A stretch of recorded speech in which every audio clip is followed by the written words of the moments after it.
कौम लूत जिन्होंने ऐसी बुराई को ईजाद किया जो इनसे पहले दुनिया में किसी कौम ने न किया था। अस्सलामुअलैकुम, welcome back to my another reaction video. Guys, आज हम एक वीडियो रिएक्शन करते हैं कौम लूत के बारे में। कौम लूत किस गुनाह के सबब इसको जो है अज़ाब आया था अल्लाह ताला का। ये औरतों को छोड़कर मर्दों की तरफ माइल होते थे। इसके ऊपर आज हम एक वीडियो रिएक्शन करते हैं। देखते हैं कि अल्लाह ताला का अज़ाब कैसे आया इनके ऊपर, किस फरिश्ते ने इस पर अज़ाब लिया, मतलब जो तबाह किया था इनको। इसके ऊपर आज हम एक वीडियो रिएक्शन करते हैं। आप भाइयों और बहनों से रिक्वेस्ट है कि मेरे चैनल को लाइक और सब्सक्राइब लाजमी कर देना। मज़ीद इसी तरह का रिएक्शन वीडियो आप देखते जाएं। तो बिना वेस्ट के टाइम चलते हैं अपनी मौजूद की। कौम लूत जिन्होंने ऐसी बुराई को ईजाद किया जो इनसे पहले दुनिया में किसी कौम ने न किया था। ऐसी बदकारी जिसकी मिसाल तारीख में कहीं नहीं मिलती। इस कौम ने ऐसा क्या काम किया था और इनका क्या अंजाम हुआ।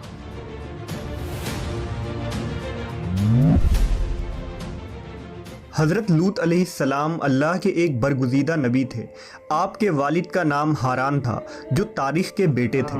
आपकी पैदाइश इराक़ के कदीम शहर उर में हुई थी। इस शहर में इब्राहीम अलैहिस्सलाम का मस्किन था। दरअसल लूत अलैहिस्सलाम के वालिद हारान हज़रत इब्राहीम के सगे भाई थे, यानी हज़रत लूत अलैहिस्सलाम हज़रत इब्राहीम के भतीजे थे। चूँकि हज़रत लूत अलैहिस्सलाम के वालिद उनके बचपन में ही इंतकाल कर चुके थे, लिहाजा हज़रत लूत को हज़रत इब्राहीम ने बेटा बनाकर पाला था। आप हज़रत इब्राहीम पर सबसे पहले ईमान लाने वालों में शामिल हैं। आप हज़रत इब्राहीम के ज़माने में अहले सदूम की रहनुमाई के लिए नबूवत के मनसब पर फाइज हुए। हज़रत लूत के बहुत सारे मुआजिज़ात हैं। आप जिस वक्त बारिश के लिए दुआ करते थे तो आसमान बादलों से भर जाता और खूब बारिश होती थी। हज़रत लूत जिस पत्थर पर सर रखकर सोते, उस पत्थर पर आपके सर मुबारक का निशान बन जाता था। सदूम वो इलाका था जहां लूत अलैहिस्सलाम मबूस फरमाए गए। सदूम के आसपास 5 निहायत ही खूबसूरत शहर आबाद थे, जिनमें से हर एक की आबादी 1 लाख नफूस से ज़्यादा ही थी। ये इलाके निहायत ही सरसब्ज़ व शादाब और कुदरत की फैयाज़ी का हसीन शाहकार था। यहाँ बागात की कसरत थी। लहलहाती खेतियाँ यहाँ की ज़रूरियात से कहीं ज़्यादा थी। उर्दून, शाम और इसराइल के दरमियान बसा हुआ ये इलाका निहायत ही ज़रखेज़ था। वहाँ तरह तरह के अनाज, फल, मेवे बकसरत पैदा होते थे और यही वजह थी कि आसपास के बस्तियों के लोग भी अपनी मुआशी और ग़ज़ाई ज़रूरत के लिए उन बस्तियों की तरफ आते थे। मगर ये बात अहले सदूम के लोगों को बिल्कुल भी पसंद न थी। उनके ख़याल में उनकी बस्तियों में पैदा होने वाले फलों, अनाजों और सब्जियों पर सिर्फ उनका ही हक था। वो नहीं चाहते थे कि दूसरी बस्तियों के लोग उनके इलाके में आए। एक दिन सदूम के लोग इस बात पर गौर व फिक्र कर रहे थे कि बाहर से आने वाले लोगों को यहाँ आने से आखिर कैसे रोका जाए कि इब्लीस एक बुजुर्ग की शक्ल में उनके महफिल में आया और कहा, अगर तुम इनसे पीछा छुड़ाना चाहते हो तो मेरे कहने पर अमल करो। उस अजनबी बुजुर्ग की बात लोगों ने बहुत तवज्जो से सुनी। इब्लीस ने कहा, मैं कल बताऊंगा। दूसरे दिन इब्लीस एक खूबसूरत जवान लड़के की भेस में आया और उन्हें अपनी औरतों के बजाय मर्दों के साथ फेल बद करना सिखाया। इब्लीस ने कहा कि अगर तुम उन बस्तियों के लोगों से निजात चाहते हो जो तुम्हारी बस्ती में आ जाते हैं, तो ऐसा करो कि जब भी कोई शख्स तुम्हारे इलाके में आए तो तुम लोग ज़बरदस्ती उसके साथ अपनी ख्वाहिश पूरी करो। इस तरह ये लोग इस बस्ती में आना छोड़ देंगे। अपनी नफसानी ख्वाहिशात के लिए मर्दों से बदफेली इस कौम का दस्तूर बन गया था। यहाँ बेहयाई आम हो गई थी। हुक्मरान, सरदार, रऊसा, हर तबके में घर घर ये अमल फैल गई थी। भरी महफिल में ये लोग इस फहाशी के काम को करके खुश होते थे। कोई भी महफिल इस काम के बगैर अधूरी समझी जाती थी। खासकर मुसाफिरों में से कोई खूबसूरत लड़का होता तो ये लोग उसे अपना शिकार बना लेते।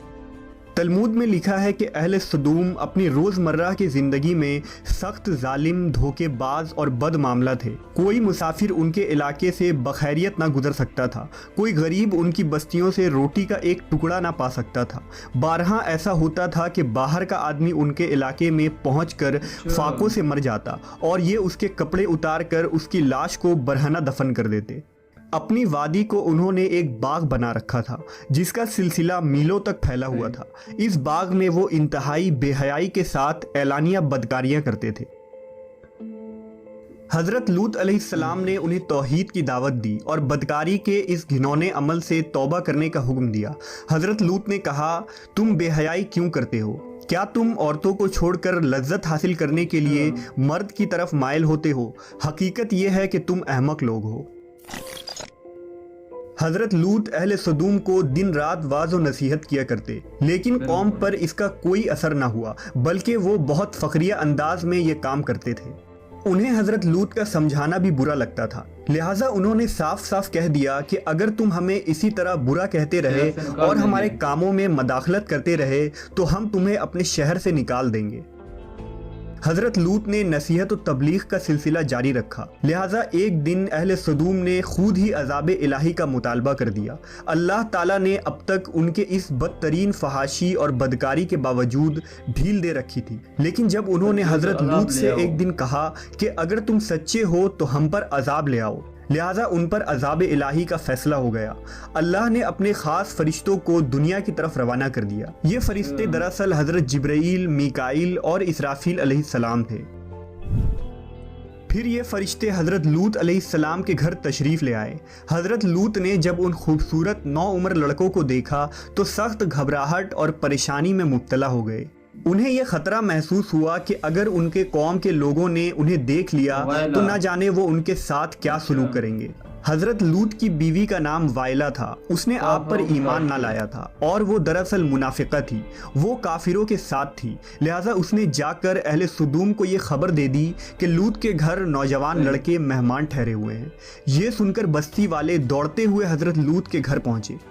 حضرت لوط نے کہا، اے قوم، یہ جو میری قوم کی لڑکیاں ہیں یہ تمہارے لیے جائز اور پاک ہیں۔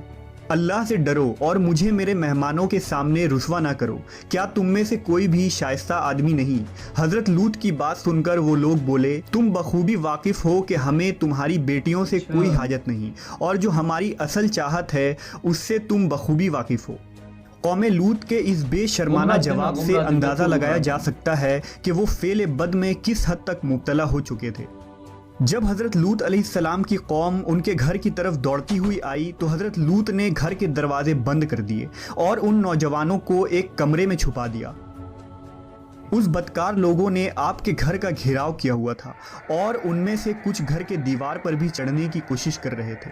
حضرت لوط اپنے مہمانوں کی عزت کے خیال سے بہت زیادہ گھبرائے ہوئے تھے۔ فرشتے یہ سب منظر دیکھ رہے تھے۔ جب انہوں نے حضرت لوط علیہ السلام کی بے بسی اور پریشانی کا یہ عالم دیکھا تو حقیقت سے پردہ اٹھاتے ہوئے یوں فرمایا، اے لوط، ہم تمہارے رب کے بھیجے ہوئے فرشتے ہیں، یہ لوگ ہرگز تم تک نہیں پہنچ سکیں گے۔ ابھی کچھ رات باقی ہے تو اپنے گھر والوں کو لے کر چل دو اور تم میں سے کوئی شخص پیچھے مڑ کر نہ دیکھے۔ اہل سدوم حضرت لوط کے گھر کا دروازہ توڑنے پر بضد تھے، لہٰذا حضرت جبرائیل علیہ السلام نے گھر سے باہر نکل کر اپنے پر کا ایک کونا انہیں مارا، جس سے ان سب کی آنکھوں کے ڈھیلے باہر نکل آئے اور بصارت زائل ہو گئی۔ یہ خاص عذاب ان لوگوں کو پہنچا جو حضرت لوط کے پاس بد نیتی سے آئے تھے۔ حضرت لوط علیہ السلام حقیقت حال جان کر مطمئن ہو گئے اور اپنے گھر والوں کے ساتھ رات ہی کو نکل کھڑے ہوئے۔ بیوی بھی ان کے ساتھ تھی، لیکن کچھ دور جا کر وہ واپس اپنے قوم کی طرف پلٹ گئی اور قوم کے ساتھ جہنم رسید ہو گئی۔ صبح کا آغاز ہوا تو اللہ کے حکم سے حضرت جبرائیل نے بستی کو اپنے پر سے اکھاڑ دیا اور پھر اپنے بازو پر رکھ کر آسمان پر چڑھ گئے، یہاں تک کہ آسمان والوں نے بستی کے کتے کے بھونکنے اور مرغوں کے بولنے کی آوازیں سنی۔ پھر اس بستی کو زمین پر دے مارا، جس کے بعد ان پر پتھروں کی بارش ہوئی۔ ہر پتھر پر مرنے والوں کا نام لکھا ہوا تھا۔ جب یہ پتھر ان کو لگتے تو سر پاش پاش ہو جاتے۔ صبح سویرے شروع ہونے والا یہ عذاب اشراق تک پوری بستی کو نیست و نابود کر چکا تھا۔ قوم لوط کی ان خوبصورت بستیوں کو اللہ نے ایک انتہائی بدبودار اور سیاہ جھیل میں تبدیل کر دیا، جس کے پانی سے رہتی دنیا تک کوئی فائدہ نہیں اٹھایا جا سکتا۔ سمندر کے اس خاص حصے میں کوئی جاندار، مچھلی، میڈک وغیرہ زندہ نہیں رہ سکتے، اس لیے اسے ڈیڈ سی یعنی بحر مردار کہا جاتا ہے، جو اسرائیل اور اردن کے درمیان واقع ہے۔